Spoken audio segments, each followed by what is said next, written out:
पुरानी कहावत है, एक कुम्हार मिट्टी से कुछ बना रहा था।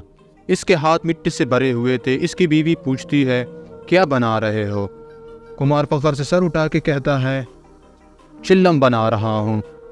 आजकल इसका बड़ा काम है, खूब बिकेगी। बीवी ने कहा, ए बंदा खुदा, चिल्लम क्यों बना रहे हो? गर्मियों का मौसम है, सुराही बनाओ, वो भी खूब बिकेगी। कुम्हार ने कहा, बात तो तुम्हारी ठीक है। दोबारा से मिट्टी गूंदी और सराही बनाना शुरू कर दी कि यकायक मिट्टी से आवाज़ आई, क्या कर रहे हो? पहले तो कुछ और बना रहे थे, अब कुछ और। कुम्हार ने प्यार से जवाब दिया, अब मेरी सोच बदल गई। मिट्टी से भी प्यार भरी आवाज़ आई, तुम्हारी तो सोच बदली, मेरी तो ज़िंदगी ही बदल गई। चिल्लम बनती तो आग भरी जाती, खूब भी जलती, लोगों को भी जलाती। अब सराही बनूंगी, पानी भरा जाएगा, खूब भी ठंडी रहूंगी, लोग भी ठंडा ठंडा रखूंगी। दोस्तों, सोच बदलो, ज़िंदगी बदल जाएगी।